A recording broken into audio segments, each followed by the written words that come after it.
नमस्कार दोस्तों, मैं अभिषेक सिंह आप सभी का अपने यूट्यूब चैनल पर स्वागत करता हूं। दोस्तों, जैसा कि पिछली बार हमने कहा था कि हम यूपी कांस्टेबल परीक्षा का रिवीजन पूरा करा रहे हैं उसके सिलेबस का।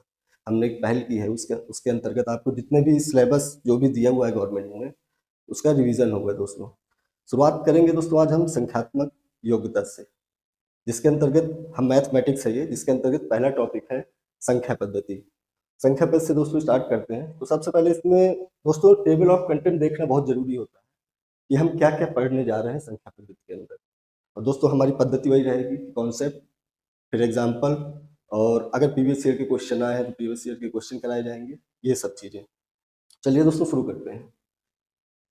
टेबल ऑफ कंटेंट में सबसे पहले हम संख्या पद्धति का थोड़ा संख्याओं का परिचय देंगे। संख्याओं का आपका परिचय दिया जाएगा कि संख्याएं क्या हैं और भी कई तरह की चीजें जो भी इसके अंतर्गत आता है। फिर हम संख्याओं का वर्गीकरण करेंगे, ये हमें संख्याओं का वर्गीकरण करने की जरूरत क्यों हुई और किस तरह से वर्गीकरण किया है, ये सब। फिर नेक्स्ट हमारा टॉपिक में आता है प्राकृतिक संख्याएं, नेचुरल नंबर्स। फिर पूर्ण संख्याएं, यहाँ पे हम पूर्ण संख्याओं के बारे में पूरा डिटेल से पढ़ेंगे। और फिर उसके बाद हम पूर्णांक। दोस्तों हो सकता है कि यहाँ से क्वेश्चन डायरेक्ट नहीं आते हैं एग्जाम में डायरेक्ट, लेकिन ये बेस है, आधार जिसे कहते हैं, इसलिए हमें इसे पढ़ना बहुत जरूरी हो जाता है। आपके क्वेश्चन यहाँ से आते हैं काफी, गुणनखंड और गुणज, भाज्य और अभाज्य संख्याएं, प्राइम एंड कंपोजिट नंबर्स, यहाँ से आपके एग्जाम में क्वेश्चन आना स्टार्ट होते हैं। लेकिन जब तक आप ये नहीं पढ़ेंगे तब तक आगे फिर दिक्कत होगी, प्रॉब्लम आएंगी। फिर उसके बाद अभाज्य और भाज्य संख्याएं, प्राइम एंड कंपोजिट नंबर्स। फिर उसके बाद दोस्तों हम आएंगे सम और विषम संख्याओं में, इवन एंड ऑड नंबर्स। इसमें तरह तरह के डिफरेंट टाइप के क्वेश्चन बनेंगे जो आपके एग्जाम में आ चुके हैं, और हम भी अपनी तरफ से एग्जाम्पल आपको देंगे कि आपके आगे एग्जाम में प्रिपरेशन में मदद हो उसकी एग्जाम्पल के थ्रू। जैसा कि दोस्तों मैंने कहा था कि टेलीग्राम चैनल से हमारे आपको सारे क्वेश्चन पेपर हर एक टॉपिक के आपको मिल जाएंगे। पूरी संख्या पद्धति पे हम कम से कम 40 से 50 क्वेश्चन आपको हम टेलीग्राम चैनल पे अपने उपलब्ध कराएंगे। अगला हमारा आता है परिमेय संख्याएं, रेशनल नंबर। दोस्तों एक बात और, परिमेय संख्याएं पढ़ने से पहले हम एक टॉपिक बीच में पढ़ेंगे जिसका नाम है घातांक और भिन्न।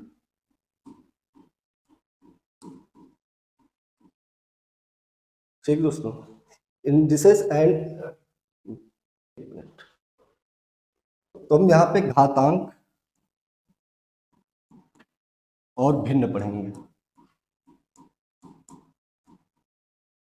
क्योंकि दोस्तों जब हम रेशनल नंबर पढ़ेंगे यहाँ पर और इरेशनल नंबर, तो हमें इन दोनों की बहुत जरूरत पड़ेगी, इनकी जरूरत बहुत पड़ेगी जब हम पढ़ेंगे रेशनल नंबर और इरेशनल नंबर, क्योंकि बिना इनको पढ़े हम इनको नहीं पढ़ सकते हैं। इसी तरह हमारे फैक्टर एंड मल्टीपल्स, इसको पढ़े बिना हम उधर एचसीएफ और एलसीएम की कल्पना भी नहीं कर सकते हैं दोस्तों। ठीक, फिर हम पढ़ेंगे संख्याओं की विभाज्यता, डिविजिबिलिटी। ये पूरा इससे जुड़ा हुआ है, गुणनखंड और गुणज से। जब हम फैक्टर अच्छी तरह पढ़ लेंगे तो ये टॉपिक हमारा बहुत आसानी से हमें आ जाएगा, और इस टॉपिक से बहुत सारे क्वेश्चन आते हैं।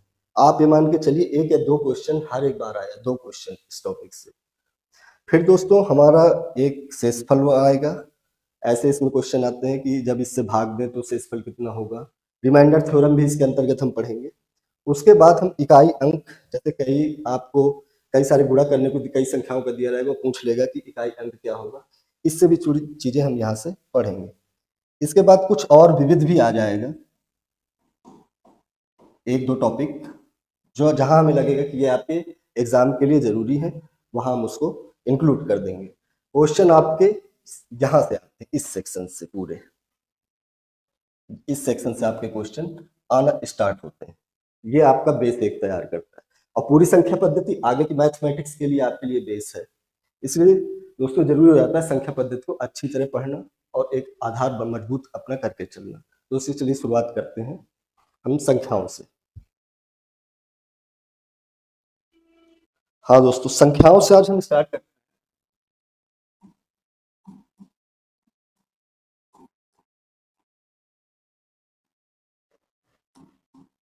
संख्याएं, नंबर्स।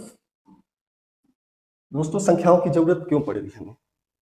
बहुत सारे रीजन हैं। हमें कुछ काउंट करना है, कुछ ऐड करना है। हमारे डेली लाइफ में संख्याओं की बहुत जरूरत पड़ती है, इसलिए हमने संख्याओं को पढ़ना बहुत जरूरी हो जाता है, हमारे डेली लाइफ के नज़रिए से भी और एग्जाम के नज़रिए से भी। अब दोस्तों आता है कि संख्याओं का, अगर संख्याएं हैं तो उसका वर्गीकरण भी होगा, क्योंकि अलग अलग संख्याओं के अलग अलग गुण होते हैं। इन्हीं गुणों के आधार पर संख्याओं का वर्गीकरण किया हुआ है बहुत गणितज्ञों ने। और ये संख्याएं जो आज हम देख रहे हैं, जो प्रेजेंट टाइम में, ये कोई 20, 30, 40 साल के योगदान नहीं, ये हजारों साल के इनका योगदान नहीं। ये संख्याएं आज हमारे सामने हैं। ये किसी भी चीज में हो, चाहे आप टेक्नोलॉजी में देखिए, चाहे किसी में देखिए, तो ये संख्याओं का हजारों सालों का योगदान है मैथमेटिशियन गणितज्ञों का, कि ये आज हमारे सामने संख्याएं हैं।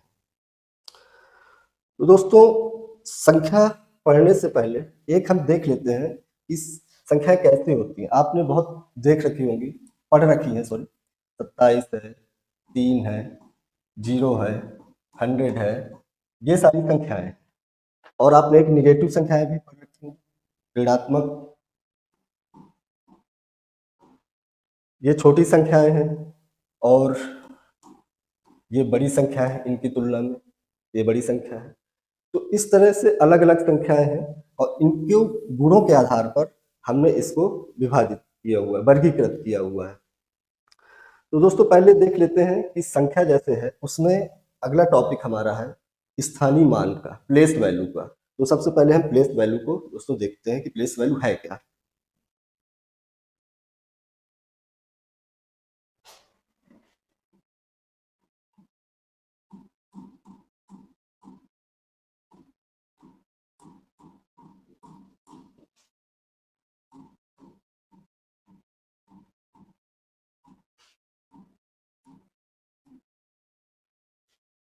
दोस्तों हम लोगों ने बचपन से ही पढ़ा हुआ है कि ये इकाई का अंक होता है और इसके बगल वाला दहाई, सैकड़ा, हजार, 10,000। इसमें आगे और भी है। ये इंडिया पद्धति के अनुसार, जो इंडियन पद्धति है उसके अनुसार हम यहाँ पे 1000, 10,000, लाख, 10 लाख, करोड़, और जो इंटरनेशनल है उसमें मिलियन बिलियन चलता है, लेकिन हमें वो नहीं पढ़ना, क्योंकि हमारे जो काम का है अभी का, हमें उतना ही पढ़ना है इंडियन पद्धति के अनुसार। तो दोस्तों हम इसे कहते हैं, ये वन यूनिट है, वन, ये 10, 100, 1000, 10,000। तो दोस्तों जो स्थानीय मान होता है, किसी संख्या में किसी अंक का स्थानीय मान, वो स्थानीय मान वो संख्या जहां पर है, वो अंक जिस संख्या में जहां पर है, जैसे 8 है, 8 और उसके आगे 0, यानी 8 का हम 10 से मल्टीप्लाई कर दें, वो उसका स्थानीय मान आएगा 80। 9 का स्थानीय मान 900, 7 का 7,000, 7,000, 2 का 20,000, ये स्थानीय मान है। इसकी जरूरत आगे पड़ेगी। एक्चुअली क्या होता है कि ये बहुत बेसिक चीज है, ये आपको याद होगा, आपको पता भी होगा, लेकिन मैं सोच रहा था कि इसे पढ़ाना जरूरी है, बताना, क्योंकि हमने शुरू में ही कहा था हम बेस से चलेंगे पूरा, ये मान के चलेंगे आपको सिर्फ बेसिक पता है, ताकि आपकी तैयारी पूरी एक स्ट्रॉन्ग तरीके से हो। तो दोस्तों ये स्थानीय मान होता है। अभी हम दशमलव में स्थानीय मान की बात नहीं करेंगे, ये कुछ संख्या जैसे इसमें 2, 3, 5, 6, हम इनके स्थानीय मान की बात नहीं करेंगे अभी, क्योंकि हमने अभी दशमलव नहीं पढ़ा है, फ्रैक्शन और दशमलव नहीं पढ़ा, इसलिए अभी हम उसकी बात नहीं करेंगे, तो आगे के लिए हम छोड़ देते हैं। तो ये रहा दोस्तों स्थानीय मान, ऐसे निकालते हैं कोई भी संख्या हो, जैसे सपोज दैट 1, 3, 5, 6, इसमें स्थानीय मान आपको बता, इसका 1000, 300, 500, 6, ऐसे करके ये स्थानीय मान। ओके दोस्तों।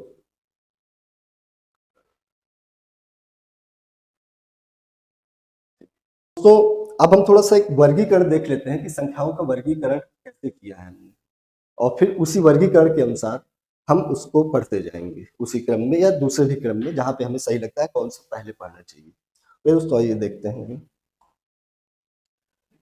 दोस्तों संख्याओं को दो तरीके से बांटा गया, एक रियल नंबर, एक इमेजिनरी नंबर। इमेजिनरी नंबर यानी अवास्तविक संख्या हमारे सिलेबस और किसी हमारे काम की नहीं है, बाकी इंजीनियरिंग में और आगे साइंस में वो इंपॉर्टेंट है, लेकिन हमारे काम की नहीं है, इसलिए हमने उसको अलग करके रखा हुआ है। तो हम वास्तविक संख्याओं की ही बात करेंगे। वास्तविक संख्याओं में रियल नंबर जिन्हें कहते हैं, हम इन्हें दो तरीके से वर्गीकृत करते हैं। पहला, एक परिमेय संख्या, रेशनल नंबर। दूसरा, इरेशनल नंबर, अपरिमेय संख्या। ठीक दोस्तों, अपरिमेय संख्या है उसको हम अभी साइड में रखते हैं। हम सबसे पहले परिमेय संख्याओं में देखते हैं इसको, फिर आगे कैसे वर्गीकृत किया। इसको फिर हम लेते हैं पूर्णांक। दो तरीके से वर्गीकृत करते हैं, एक पूर्णांक, एक भिन्न और दशमलव। हमने अपरिमेय संख्याओं को इसलिए अलग किया है दोस्तों, क्योंकि इस ये इनसे टोटली अलग है, इसलिए हम उसको बाद में पढ़ेंगे, आपको पूरी तरह से समझ में आएगा वो। फिर दोस्तों यहाँ पर हम पढ़ेंगे पूर्णांक के अंतर्गत ही तीन चीजें आती हैं, ऋणात्मक पूर्णांक, शून्य, धनात्मक पूर्णांक। धनात्मक पूर्णांक को ही हम प्राकृतिक संख्याएं, नेचुरल नंबर, धनात्मक पूर्णांक को ही। सबके बारे में एक एक पढ़ेंगे डिटेल से, आप टेंशन न लीजिए, सबके बारे में एक एक डिटेल से पढ़ेंगे। इन्हीं प्राकृतिक संख्याओं को हम किसी विभाज्यता के आधार पर तीन तरीके से बांट देते हैं। एक भाज्य संख्या है, यानी कि कंपोजिट नंबर, एकांकी मतलब यूनिट, और प्राइम नंबर्स, अभाज्य संख्या। दोस्तों शून्य और धनात्मक पूर्णांक मिलकर आपकी पूर्ण संख्याएं बनाते हैं, जिसे हम होल नंबर कहते हैं। और दोस्तों ऋणात्मक पूर्णांक ये अलग पूर्णांकों के अंदर। दोस्तों इनका सीक्वेंस पढ़ने का ये होगा, सबसे पहले हम पढ़ेंगे नेचुरल नंबर, उसके बाद फिर हमारे आएंगे होल नंबर, फिर पूर्णांक, फिर भिन्न दशमलव हम पढ़ेंगे, और उसी बीच में हम ये भी पढ़ लेंगे, फिर परिमेय संख्या है, फिर अपरिमेय संख्या। क्योंकि दोस्तों जब भिन्न और दशमलव पढ़ पाएंगे तभी हम परिमेय संख्याएं पूरी अच्छी तरह पढ़ पाएंगे। तो हमारा क्रम क्या होगा, टॉप टू बॉटम नहीं होगा, बॉटम टू टॉप होगा यहाँ से। ठीक दोस्तों, तो हम शुरुआत करेंगे पहले नेचुरल नंबर से। ओके, हाँ दोस्तों, अब हम शुरुआत करते हैं अपने नेचुरल नंबर से। ओके,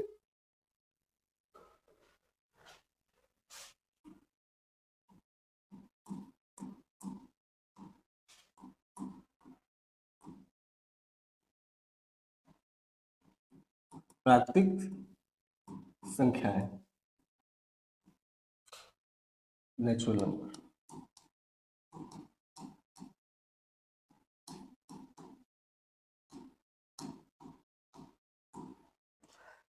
दोस्तों जब आपसे बचपन में बहुत पूछा गया होगा, अभी पूछा जाता है, चलो गिनती सुनाओ, आप गिनती सुनाने लगते हैं 1 2 3 4 5 6 7 8 ऐसे करके। आप जीरो क्यों नहीं उसमें काउंट करते दोस्त, जीरो क्यों नहीं आता आपके उसमें? आप 1 2 3 4 5 6 7 8 9 10 ऐसे ही क्यों स्टार्ट करते? ये प्राकृतिक रूप से हमारे मुंह से निकल जाती है नेचुरली, इसलिए गणितज्ञों ने इन्हें नाम दिया है नेचुरल नंबर। 1 2 3 4 5 6 7 8 9 10, बहुत सारी और अनंत अनगिनत के लिए, ये हमारे दोस्तों सारी नेचुरल नंबर कहलाते हैं। ये नेचुरल नंबर, इनके अलग गुण हैं, तभी इन्हें अलग वर्गीकृत किया गया है। आपको ये देखकर पता लग रहा होगा कि इसका तो कोई अंत नहीं है, अंत है इसका कोई आखिर नहीं है। तो हम कह सकते हैं कि सबसे बड़ी नेचुरल नंबर, सबसे बड़ा नेचुरल नंबर प्राकृतिक संख्या कौन है, कोई नहीं बता सकता। ये आज तक कोई बता ही नहीं पाया है और नहीं बता ही पाएगा। लोग अनंत कह देते हैं, अनंत अनंत क्या, अनंत की कोई संख्या बताइए। इसलिए कोई सबसे बड़ा प्राकृतिक संख्या कोई ऐसी है ही नहीं। ये इसका सबसे बड़ा गुण है कि कोई भी हम उसको लिमिट नहीं कर पाए, इसे लिमिटेड नहीं कर पाए। ठीक दोस्तों, और इनके दोस्तों ऑपरेशंस होते हैं 1 + 2 आपको पता है 3, 5 + 6 11, और 15 इंटू मल्टीप्लीकेशन भी होता है, गुणा भी होता है, इनका ऑपरेशन, विभिन्न ऑपरेशन होते हैं, योग घटाव गुणा भाग, सारे इनसे ऑपरेशन किए जाते हैं। ये भी होता है दोस्तों। दोस्तों अब इसके हम जो गुण पढ़ेंगे, तो जब होल संख्याएं हम पढ़ेंगे, एक पूर्ण संख्या है, तो उसमें इनके सारे गुण आ जाएंगे कुछ छोड़कर। तो सबसे पहले अब नेचुरल नंबर में केवल इतना ही समझना है कि ये नेचुरल नंबर है। अब होल नंबर हम पढ़ेंगे जब पूर्ण संख्या है, तो उसके अंतर्गत इनके गुण आ जाते हैं। तो अगला हमारा टॉपिक होगा होल नंबर। ठीक, हमने इसको इसलिए लिमिटेड किया हुआ दोस्तों कि आपका ज्यादा टाइम न लेकर, कि जितने आपके एग्जाम के लिए जरूरी हम उतना पढ़ाएं। जबरदस्ती उसे घसीटने की कोई जरूरत नहीं कि बड़ा पढ़ाने की, ऐसा कुछ नहीं। हमें आपके एग्जाम के अनुसार चलना है, जैसा मैंने कहा था, जितनी आपके एग्जाम में जरूरत होगी। तो अगला हम अपना टॉपिक पढ़ते हैं, होल नंबर।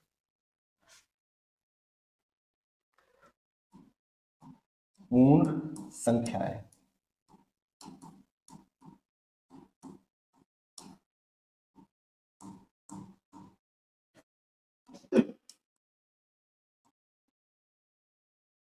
दोस्तों अभी हम लोगों ने प्राकृतिक संख्याएं पढ़ी, नेचुरल नंबर 1 2 3 4 5 6 7 8 ऐसे कर। दोस्तों इसमें एक अंक और जोड़ दीजिए, मतलब इसमें इस संग्रह में ये हो गया होल संख्या, मतलब पूर्ण संख्या, होल नंबर्स। आपको देखते ही पता चल रहा होगा ये उससे व्यापक है, नेचुरल नंबर से व्यापक शब्द शब्द है ये पूर्ण संख्या है, व्यापक है उससे, क्योंकि उसमें जीरो नहीं था प्राकृतिक संख्याओं में, पूर्ण संख्याओं में जीरो। तो ये जाहिर सी बात है दोस्तों, जब इसमें जीरो भी आ गया तो इसके गुण भी बदल जाएंगे, जोड़ बाकी गुणा भाग वाले भी थोड़े बहुत गुण बदल जाएंगे। तो हमारे लिए ये जरूरी हो जाता है कि अब हम इसके गुण पढ़ें, होल नंबर के क्या क्या गुण हैं जो हमें एग्जाम में पूछे भी गए हैं दोस्तों। एक दो क्वेश्चन आए हैं इससे, होल नंबर से, वो हम देखेंगे आगे चल के अभी। तो अब इसके गुणों की बात कर लेते हैं दोस्तों। ओके, चलिए। ओके दोस्तों, तो होल नंबर के गुण पढ़ लेते हैं।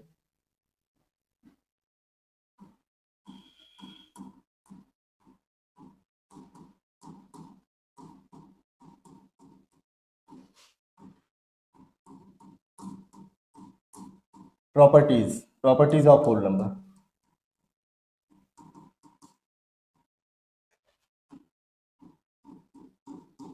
ओके दोस्तों, दोस्तों यहाँ पे कुछ टर्म्स आएंगे प्रॉपर्टीज में, आप उन टर्म्स पे ज्यादा मत जाइए, केवल प्रॉपर्टी क्या है उसको बस समझना है आपको। हो सकता है वो टर्म आपको, जो शब्द हों, थोड़ा विचलित करें, मतलब आपको कंफ्यूज करें, तो टर्म पे ज्यादा ध्यान नहीं देना है, आप इसकी प्रॉपर्टीज पे ध्यान दीजिए। ओके दोस्तों, तो सबसे पहले हम एक नंबर वन प्रॉपर्टीज पढ़ते हैं। दोस्तों कोई भी अगर दो संख्याएं होल नंबर है, अगर हम उनको जोड़ते हैं, जैसे 1 + 2, ये क्या आएगा?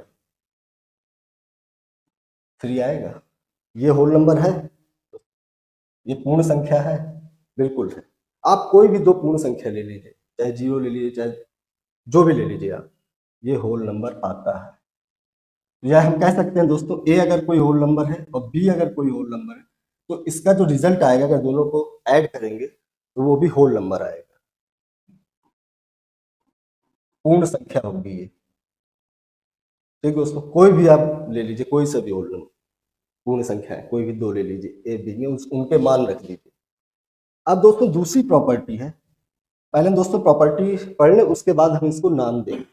ठीक, दूसरी हमारी प्रॉपर्टी है, अगर कोई दो होल नंबर है, जैसे 5 में 3 सब्सट्रैक्ट, अब ये घटाओ वाली है, जिसे हम घटाएंगे, ये 2, ये होल नंबर है। क्या दोस्तों सारे होल नंबर के लिए, पूर्ण संख्याओं के लिए बात सत्य होगी? हमेशा ये सत्य होगी कि जैसे a - b = होल नंबर, पूर्ण संख्या है, ये सबके लिए सत्य होगा? नहीं होगा। एग्जाम्पल 2 - 6 - 4, ये तो होल नंबर है ही नहीं, ये होल नंबर नहीं है। ये हमें पता है, आगे चल के हम पढ़ेंगे कि नेगेटिव इंटीजर, ये इंटीजर है। तो ये a - b हमेशा होल नंबर नहीं होगा, हो भी सकता है, नहीं भी हो सकता है, इसलिए ये इसकी एक प्रॉपर्टी। दोस्तों नंबर थर्ड में हम पढ़ते हैं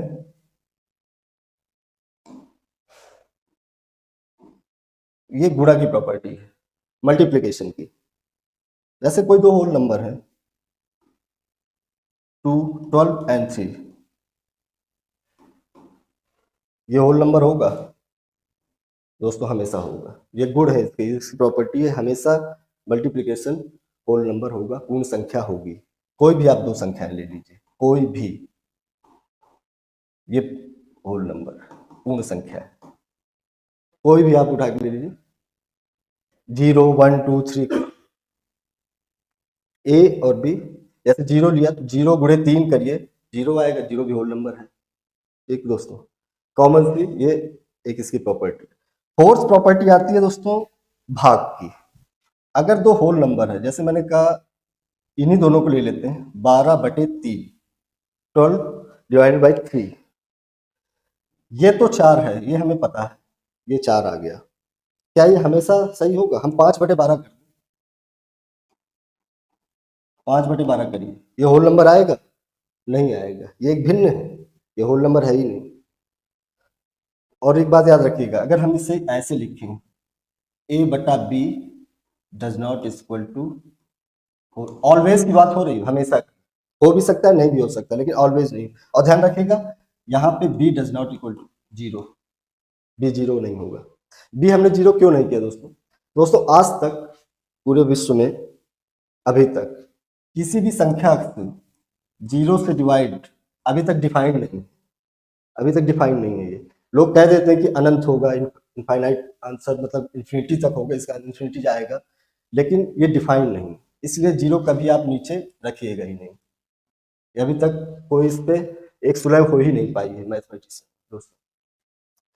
दोस्तों ये जो प्रॉपर्टी है, जो हमने 4 प्रॉपर्टी पढ़ी, जोड़, बाकी, गुणा, भाग, होल नंबर्स की, इन चारों प्रॉपर्टियों को कहते हैं क्लोजर प्रॉपर्टी, समृद्ध।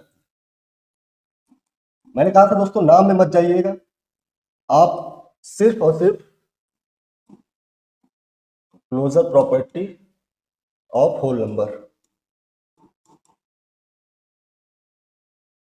ठीक है, नाम पे मत जाइएगा, आप केवल इनके बस ये ध्यान रखिए कि एक दो होल, दो पूर्ण संख्याओं का योग हमेशा पूर्ण संख्या होती है, और दो होल पूर्ण संख्याओं का घटाव हमेशा एक पूर्ण संख्या आएगी, वो हमेशा एक पूर्ण संख्या आएगी, पूर्ण संख्या का घटाव ये जरूरी नहीं है। और दो पूर्ण संख्याओं का गुणा, मल्टीप्लिकेशन, हमेशा एक पूर्ण संख्या होगी। और दो पूर्ण संख्याओं को जैसे आपस में डिवाइड करते हैं, भाग देते हैं, वो भी हमेशा एक पूर्ण संख्या नहीं होगी। दोस्तों इसको हम एक टेबल से समझते हैं, एक बार एक समराइज फॉर्म में आपको दिखाते हैं। समृद्ध गुण, closure property of all the operation on whole number. यदि a और b दो पूर्ण संख्याएं हैं, ये आप जो खाली स्थान मैंने छोड़ रखे हैं ये आप भर लीजिएगा।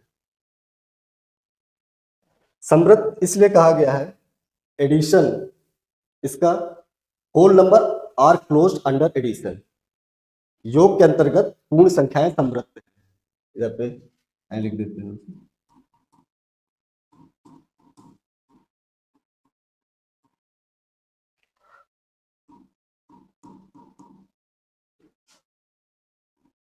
ठीक, ये ऑलवेज, ऑलवेज की बात हो रही हमेशा की।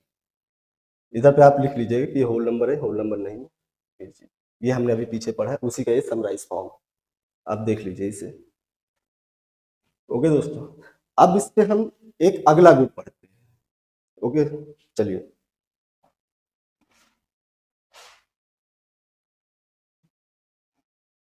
अब अगला गुण आपको पहले उसी तरह आपको एग्जांपल बताएंगे, फिर उसका नाम आपको बताया जाएगा, क्योंकि नाम से ज्यादा जरूरी है हमें उस गुण को समझना, उस प्रॉपर्टी को समझना जो पूर्ण संख्याओं की है। तो पूर्ण संख्याओं की अभी हमने क्लोजर प्रॉपर्टी पढ़ी, अब एक दूसरी प्रॉपर्टी पढ़ते हैं। उस प्रॉपर्टी के अंतर्गत पहला जो आएगा, अगर कोई दो पूर्ण संख्याएं हैं, जैसे 3 और 5 को हमने जोड़ा दोस्तों, पहले 3 रख दिया, बाद में 5, ओके, क्या ये इसके बराबर होगा? बराबर होगा हमेशा, जो सभी पूर्ण संख्याओं के लिए, कोई पूर्ण संख्या हो, a plus B is equal to B plus A, क्रम बदलने पर। अब दोस्तों ये इनका हमने क्रम बदला, ए को पहले किया, बी को बाद में, बी को पहले किया। आप कोई भी संख्या लीजिए, ठीक, कोई भी होल नंबर लीजिए, पूर्ण संख्या। दूसरी हमारी जो प्रॉपर्टी है वो है, अगर आप देखें 3 में 5 को घटाइए 3 से, ये कितना आ रहा है, -2 आएगा दोस्तों। और 5 में से 3 को घटाइए, ये 2 आएगा। क्या ये दोनों बराबर है? बराबर है? बराबर नहीं। तो हम जनरल में ये कह सकते हैं कि a minus b, b minus a, whole संख्याओं के, पूर्ण संख्याओं के लिए। ठीक दोस्तों, क्रम बदलने पर अब गुणे में आ जाते हैं। गुणा में दोस्तों a गुणे b is equal to b गुणे a, ये हमेशा होगा किसी भी पूर्ण संख्या के लिए, दो पूर्ण संख्याओं के लिए ये हमेशा होगा।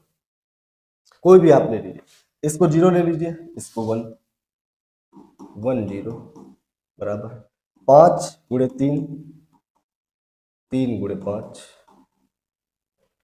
हमेशा होगा दो पूर्ण संख्याओं के लिए। ओके दोस्तों, अब हम फोर्थ इसी के अंतर्गत पढ़ते हैं। a भागे b does not is equal to b बटे a। कोई भी दो पूर्ण संख्या है, यहाँ पे a और b 0 नहीं हो सकती, क्योंकि मैंने पहले ही बताया कि 0 से डिफाइंड नहीं। कोई भी पूर्ण संख्या होगी, आप 1/2 इसको क्या बराबर कह सकते हैं? नहीं ना। तो दो कोई भी अगर पूर्ण संख्याएं हैं, उनका अगर क्रम बदलते हैं तो पूर्ण संख्या वैसा रिजल्ट, सेम रिजल्ट नहीं मिलता है। दोस्तों इसको हम एक नाम देते हैं, इस पूरी प्रॉपर्टी को क्रम विनिमयता, कम्यूटेटिविटी, क्रम विनिमयता नाम देते हैं।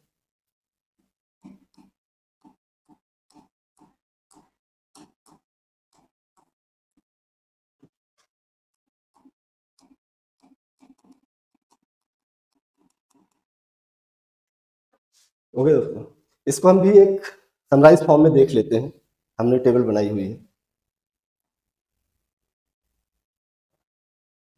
Commutativity of different operation for whole number, क्रम विनिमयता। यदि a और b दो पूर्ण संख्याएं हैं, आप इसको यहाँ पे भले रखे, जो मैंने खाली स्थान छोड़ रखा है आपके लिए छोड़ रखा है, आप देख लीजिएगा। योग क्रम विनिमय है, एडिशन इज कम्यूटेटिव,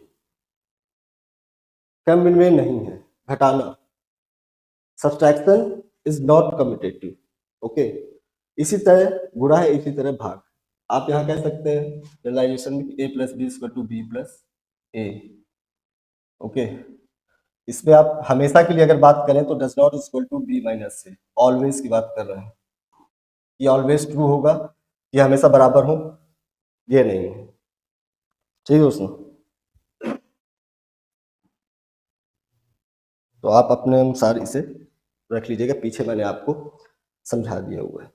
ये commutativity of different operation for whole number, इसे हम क्रम विनिमयता कहते हैं। दोस्तों नाम पे मत जाइएगा, केवल आप इसके जो हमने ऑपरेशन कर रहे हैं उस पे ध्यान दीजिएगा। संक्रियाएं, इसे संक्रियाएं भी बोलते हैं। ठीक, तो जो आपको सही लगे आप उस पे, आपको पता होना चाहिए क्या है वाकई। आपसे ये सब नाम वगैरह नहीं पूछेगा जनरली, हो सकता है ऐसे करके आगे पूछे। आप एक क्वेश्चन देखेंगे दोस्तों। अब पूर्ण संख्याओं में हम इसका अगला गुण पढ़ते हैं कि अगला गुण क्या है।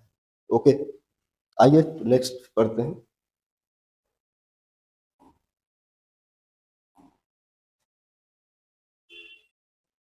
चलिए दोस्तों, अगला हमें गुण पढ़ते हैं। अब दोस्तों ये बताइए, जैसे हम इसको नाम भी जैसे हम पहले करते हैं, नाम बाद में देंगे, पहले हम सीखते हैं क्या चीज। दोस्तों जैसे कोई 3 संख्याएं हैं, सॉरी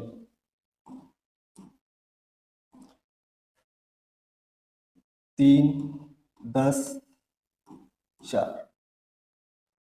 ठीक, हमने क्या किया, 3 को एक अलग कर दिया और 10 और 4 को अलग कर दिया। पहले 10 4 को जोड़ा, फिर 3 को। बॉड मॉस का यूज होगा जब हम सली के पढ़ेंगे तो बॉड मॉस पढ़ेंगे क्या होता है। पहले ब्रैकेट सॉल्व करते हैं, तो ब्रैकेट के अंदर पहले हम 10 पढ़ेंगे, 10 और 4 को ऐड किया, फिर हमने जो रिजल्ट आएगा उसमें से 3 को ऐड करें। क्या ये दोस्तों इसके बराबर होगा?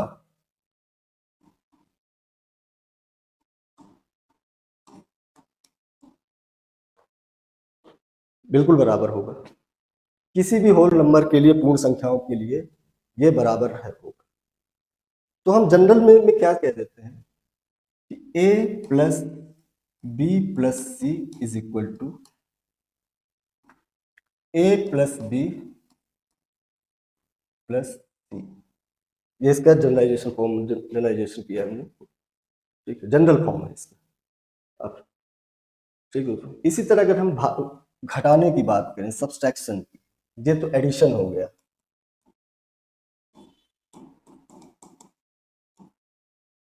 सब्सट्रैक्शन की बात कर लेते हैं दोस्तों। अगर फिर से हम यही संख्या लेते हैं, 3 घटाओ 4, इसका अब आंसर जब आएगा तो कितना आएगा इसका आंसर? अब बताइए। 3 10 में 4 के 6 -3। ओके, अब इसको हम जरा एक इसका एक ऑपरेशन देख लेते हैं।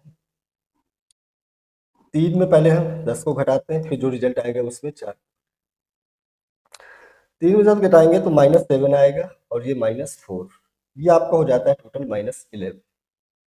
क्या ये दोनों बराबर है?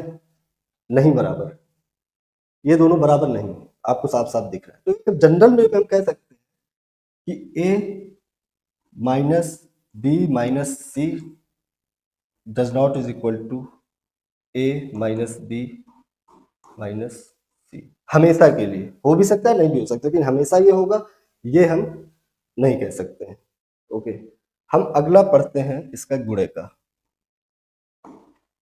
ठीक है दोस्तों, गुणा में हमारा a गुणे बी गुणे सी, a गुणे बी गुणे सी। दोस्तों कोई भी आप पूर्ण संख्या हो, इस पे रख के देख लीजिए, 3 अलग अलग पूर्ण संख्या हो या समान हो, जो भी आंसर सेम आएगा। आंसर इनका सेम आएगा दोनों का। Left hand side is equal to right hand side, हमेशा। इसलिए हमने इक्वल का साइन लगाया है हमेशा। अब दोस्तों अगली प्रॉपर्टी आपको पता ही होगी, भाग होगी। a भागे, पहले b और c का भाग दे दें, फिर उससे a को डिवाइड करेंगे। क्या ये दोस्तों इसके बराबर होगा कि पहले a b का भाग देते हैं, फिर जो आएगा उसमें c का भाग? बराबर नहीं होगा दोस्तों। हमेशा की अगर बात करें तो ये हमेशा होगा ही। ठीक है, कोई भी आप वैल्यू रखिए, हाँ, जब आप जिससे भाग दे रहे हैं वो 0 नहीं होना चाहिए, ये ध्यान रखिएगा। ठीक, इसको भी एक नाम दिया जाता है दोस्तों, वो नाम गणितज्ञों ने दिया है, देखते हैं हम अपनी स्लाइड में। सहचरता, associativity of different operation for whole number. यदि ए बी और सी पूर्ण संख्या है। Addition is not associative, subtraction, sorry, योग सहचर्य है, सब्ट्रैक्शन सहचर्य नहीं है, मल्टीप्लिकेशन सहचर्य है और भाग सहचर्य नहीं। दोस्तों नाम पे मत जाइए, मैं फिर से कह दूंगा, आपको बस पता होना चाहिए ऑपरेशन। ये सारी चीजें आप खुद से कर लीजिएगा, ये मैंने इसीलिए खाली स्थान छोड़ रखा। जब योग करते हैं तो हमेशा अगर क्रम बदलते हैं तो आंसर सेम आएगा, जैसा अभी मैंने पिछले बताया। अब दोस्तों ये होल नंबर की, पूर्ण संख्याओं की, ये थोड़ा सा प्रॉपर्टीज थी, उनके गुण थे, उसमें अभी तक सिर्फ डायरेक्ट 1 या 2 ही क्वेश्चन आए हैं। ये आपका, जैसे मैंने कहा था, ये बेस होगा, इस पर डायरेक्ट क्वेश्चन मुश्किल ही आएंगे, लेकिन आपको ये पढ़ना बहुत जरूरी होता है। तो इस पे एक क्वेश्चन आया था, वो देख लेते हैं। चलिए दोस्तों देखते हैं कि कौन सा क्वेश्चन आया। ये क्वेश्चन, निम्नलिखित में से कौन सा कथन असत्य है?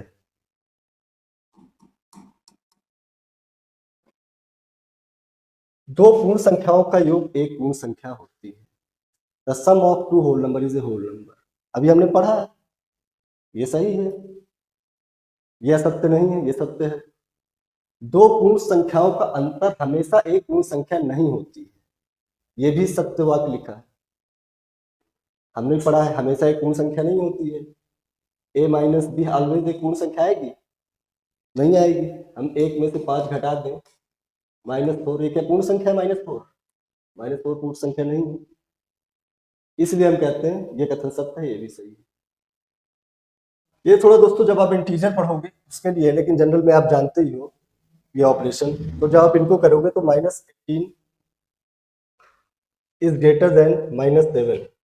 देखिए -18 है, ये ग्रेटर का साइन होता है। आगे हम बीजगणित जब पढ़ेंगे, उसका जब परिचय बताएंगे तब ये बताएंगे हम, ये ग्रेटर का साइन होता है, ग्रेटर देन, और ये होता है ग्रेटर देन और इज इक्वल टू, ये लेस देन, ये लेस देन और इक्वल टू लेस देन। ठीक, तो अभी के लिए केवल इतना समझ लीजिए, ये 18 है, इसके साइन की बात करें, ठीक, साइन की इधर 18, ये -7 है, ये +9 हो जाएगा जब हम हटाएंगे। तो माइनस, ये बोल रहा है कि -18 इज ग्रेटर देन +2, या 2 खाली सिंगल सिर्फ 2 लिख दें, असत्य है ये असत्य है दोस्तों। इसको भी चेक कर लेते हैं, -5 इज ग्रेटर देन -16। ठीक, ओके दोस्तों, ये था हमारा क्वेश्चन, आंसर होगा सी। ठीक दोस्तों, एक चीज हमने नहीं पढ़ी दोस्तों, हमने एक चीज मिस कर गए हैं, थोड़ा सा चाहिए उसका नॉलेज, ज्यादा इंपॉर्टेंट नहीं है हमारे लिए, उसको देख लेते हैं। नंबर लाइन, संख्या रेखा।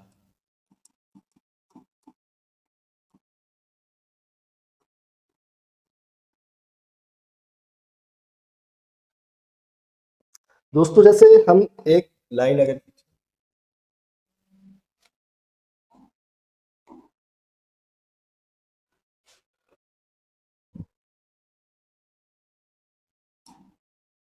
दोस्तों ये हमने एक लाइन ली,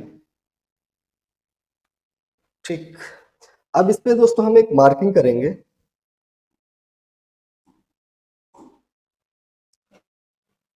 जीरो, ये जितनी डिस्टेंस है ये 1, सेम डिस्टेंस आपकी यहाँ पर रहेगी, सेम दूरी, 2, 3, 4, 5, ये भी आपकी, इसकी भी कोई सीमा नहीं है कहाँ तक जाएगी। ठीक, अब इसको नहीं, इसको बाद में पढ़ते हैं। इसे कहते हैं हम नंबर लाइन। नंबर लाइन पे हम अपने नंबर रिप्रेजेंट करते हैं, कोई सा भी नंबर हो, जब आप दशमलव पढ़ोगे, भिन्न पढ़ोगे, ये भी नंबर लाइन में आ जाएगा। इस पे एडिशन भी होता है, इस पे सब्सट्रैक्शन भी होता है, मल्टीप्लिकेशन भी होता है, हर एक चीजें होती है। ये हमारा ज्यादा किसी काम का नहीं था, केवल आपको एक परिचय देना था कि नंबर्स को जब लाइन में बराबर बराबर दूरी पर शो करते हैं, यही नंबर लाइन होती है। इसका हमारे एग्जाम से ज्यादा मतलब है नहीं, इसलिए हमने इसको मिस कर दिया था दोस्तों। अब हम पढ़ेंगे आगे, जो हमने वर्गीकरण किया था संख्याओं का, उस वर्गीकरण में हमारा आता है अगला इंटीजर्स का, पूर्णांक।